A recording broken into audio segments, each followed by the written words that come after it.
Ladies and gentlemen, when a life ends, it does not simply vanish. It leaves behind questions, it leaves behind lessons, and it leaves behind a search for truth. Today, as we speak about Charlie Kirk, about his funeral, about the waves of grief and controversy that surround his death, I invite you to look deeper than the headlines. Look beyond the rumors. Look beyond the politics. Let us look for the real truth. Charlie Kirk was more than a political figure. He was a young man who rose quickly into the spotlight, who co-founded Turning Point USA, and who became a loud and influential voice in America's culture wars. He inspired thousands of students to engage in politics, and he provoked millions who disagreed with him. Love him or hate him, you could not ignore him. That is the mark of impact, the mark of someone who left a footprint on his society. On September the 10th, 2025, during what was supposed to be another rally on his American comeback tour, tragedy struck. Shots rang out at Utah Valley University. Panic broke into the crowd. And in a matter of seconds, Charlie Kirk's voice was silenced forever. He was just 31 years old.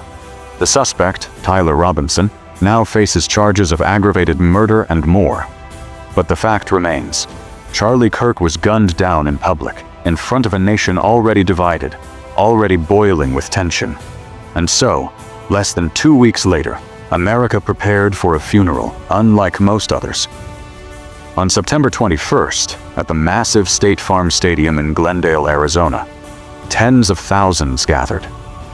Not a small church, not a private service, a stadium.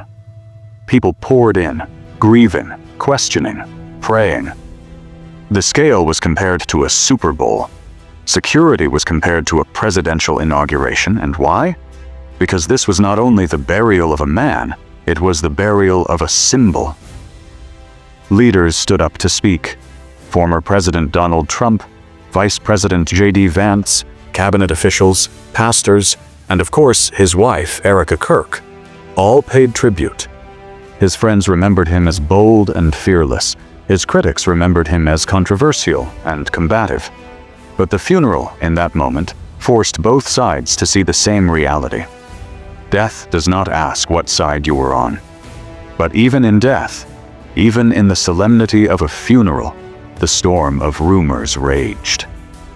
On social media, conspiracy theories exploded. Some said the videos of his shooting were staged. Some claimed powerful organizations were behind it.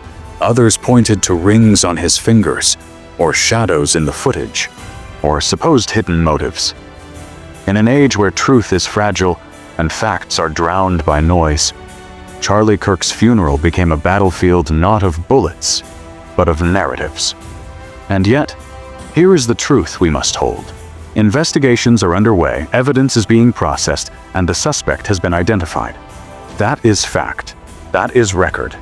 Everything else, every rumor, every manipulation is a distraction from the real grief of his family and the real challenge his death poses to us as a society.